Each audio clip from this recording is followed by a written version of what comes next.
Halo teman-teman, kembali lagi dengan saya, Ayuinda Puspitasari, mahasiswi Fakultas Ilmu Tarbiyah dan Keguruan, Prodi Pendidikan Bahasa dan Sastra Indonesia UIN Syarif Hidayatullah, Jakarta. Dan saya juga merupakan anggota muda UKM Bahasa Flat 2020. Nah, teman-teman, sebelumnya kita sudah bersama-sama membahas materi mengenai bahasa Inggris dan juga bahasa Korea. Dan di sini saya akan kembali lagi mengajak teman-teman untuk belajar bersama ataupun membahas bersama salah satu English skill, yaitu speech.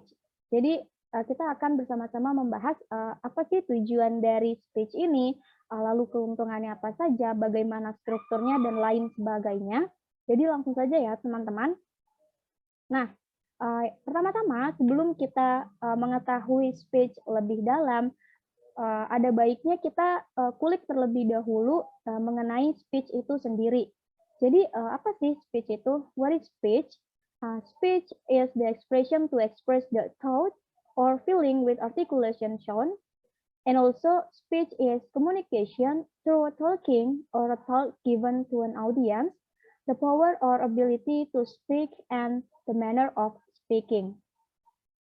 Nah, jadi speech atau dalam bahasa Indonesia biasa kita menyebutnya pidato, yang dimana pidato ini itu merupakan sebuah ekspresi yang diungkapkan atau diucapkan di depan umum melalui sebuah suara yang berintonasi atau berartikulasi.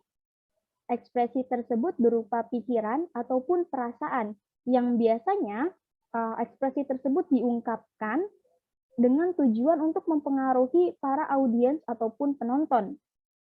Sehingga pidato biasanya berisi ajakan ataupun himbauan. Nah, seperti yang sudah kita bahas sebelumnya, bahwa pidato merupakan kegiatan berbicara di depan umum untuk memberikan pendapat atau gambaran mengenai suatu hal.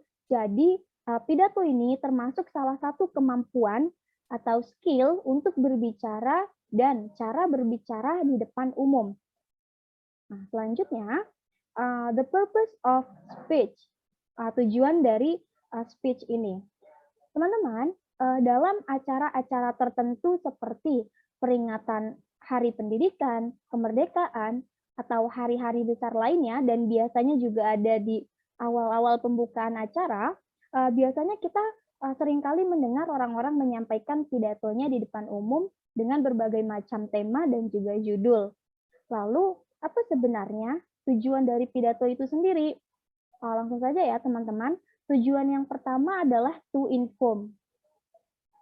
Jadi, pidato ini bertujuan untuk memberikan informasi kepada audiens atau pendengar berupa petunjuk tentang sesuatu, pengarahan tentang masalah tertentu, dan penjelasan tentang objek tertentu.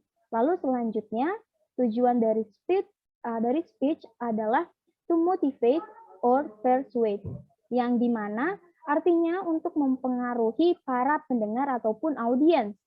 Pada saat menyampaikan informasi, orator atau orang yang membawakan pidato perlu mempengaruhi atau mengajak, sehingga informasi yang disampaikan dapat diterima dan dilaksanakan oleh pendengar dalam kehidupannya sehari-hari.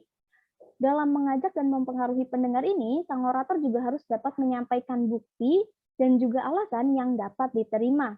Bukti tersebut biasanya dapat berupa fakta fisik seperti data ataupun fakta logika. Dan yang terakhir, tujuan dari speech adalah to entertain, yaitu bertujuan untuk menghibur para pendengar. Jadi, speech atau pidato ini tidak selalu mengenai hal-hal yang serius atau hal-hal yang berat, tetapi speech ini juga bisa dapat menjadi hiburan bagi audiens. Saat menyampaikan pidato, orator ini perlu menyelipkan beberapa hiburan, sehingga pidato yang disampaikan dapat tercapai tujuannya.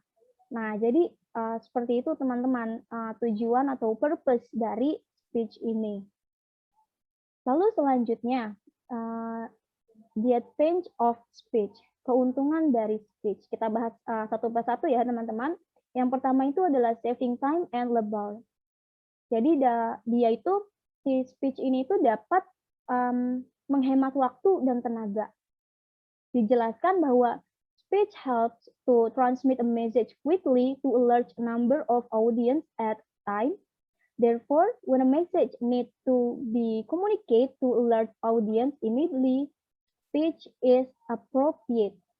Jadi, pidato membantu untuk mengirimkan pesan dengan cepat ke sejumlah audiens yang besar pada satu waktu. Oleh karena itu, ketika sebuah pesan perlu segera dikomunikasikan secepat mungkin kepada orang banyak atau hayalak yang besar, nah pidato ini adalah cara yang paling tepat dan cara yang paling efektif, teman-teman. Lalu yang kedua ada reducing cost atau mengurangi biaya. Dijelaskan bahwa speech also help to reduce cost of transmitting message. It does not require use of any stationery or telephone. Hence, cost remains and minimum. Jadi, artinya adalah yang dimana dalam pidato itu tidak memerlukan banyak biaya, karena dalam berpidato kita tidak memerlukan penggunaan alat tulis atau telepon apapun. Oleh karena itu, biayanya itu tetap minimum, bahkan tidak sama sekali mengeluarkan biaya. Lalu yang ketiga ada appropriate persuasion atau persuasi yang cepat.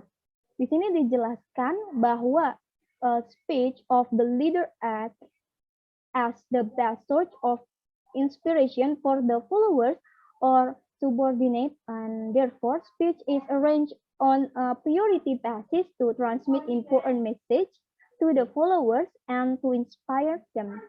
Jadi, maksudnya pidato pemimpin bertindak sebagai sumber inspirasi terbaik bagi para pengikut atau bawahannya.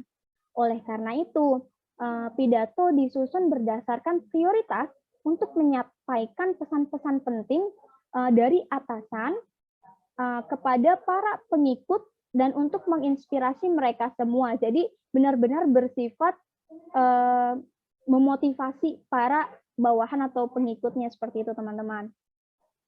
Dan selanjutnya ada close contact atau mempererat hubungan.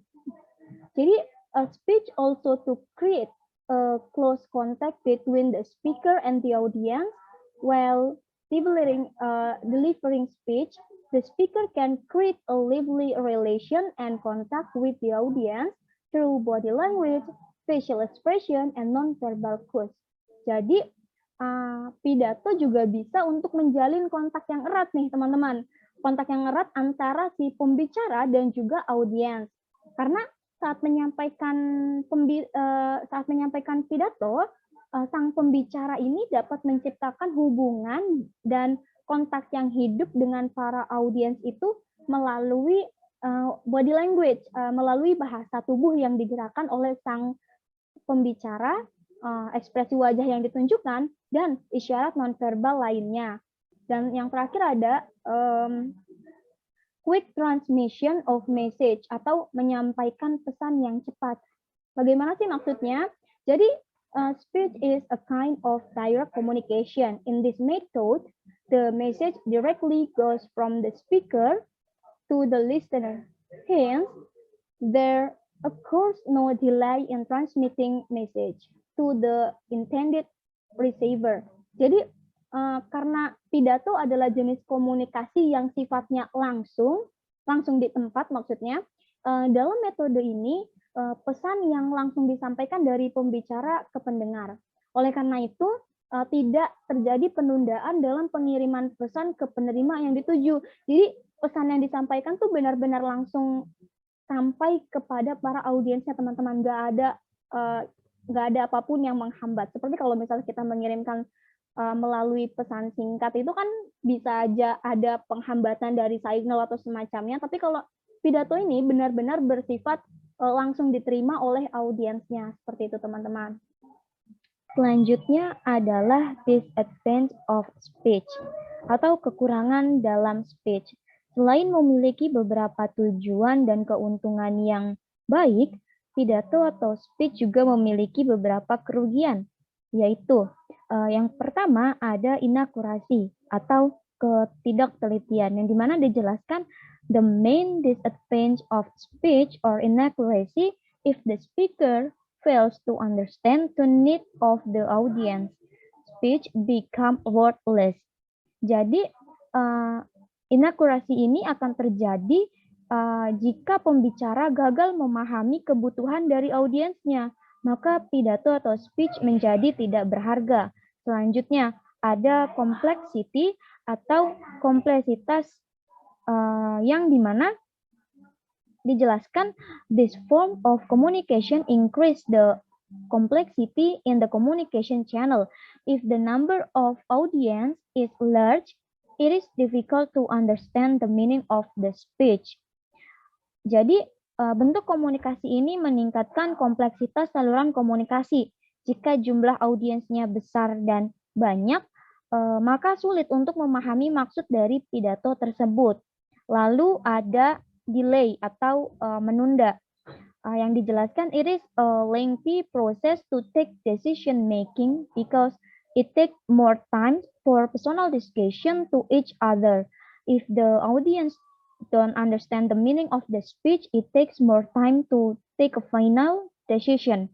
Jadi delay ini adalah proses yang panjang untuk mengambil sebuah keputusan karena membutuhkan waktu yang lebih banyak untuk diskusi pribadi satu sama lain. Nah, jika audiens tidak mengerti maksud dari pidato tersebut, maka dibutuhkan lebih banyak waktu untuk mengambil keputusan akhir.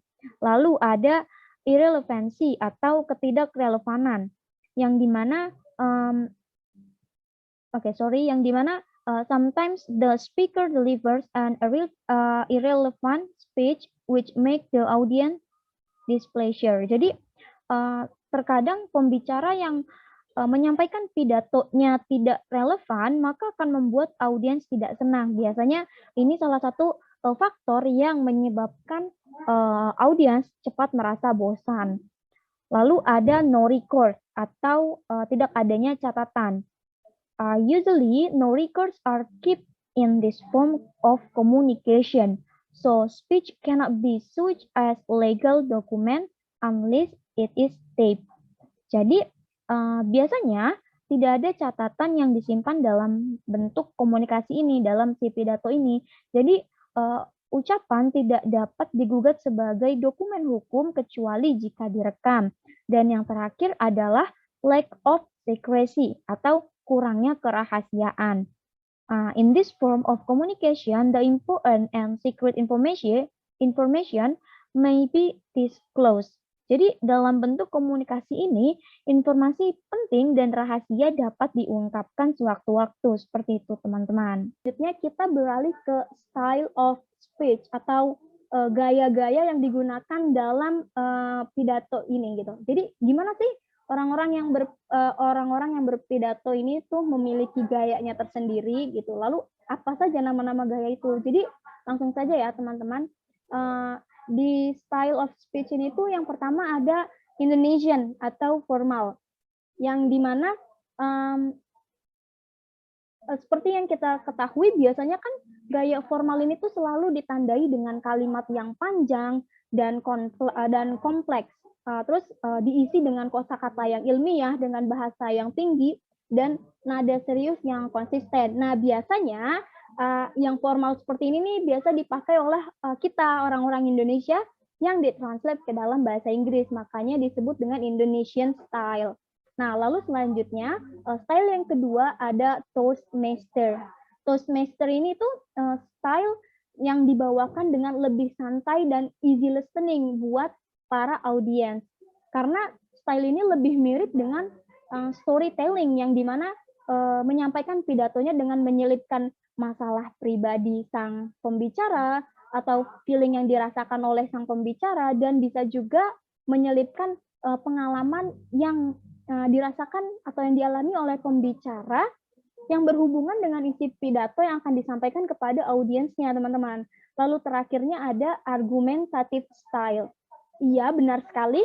Argumentative style ini pidato yang menyampaikan argumen atau pendapat si pembicara kepada audiensnya. Seperti itu, teman-teman.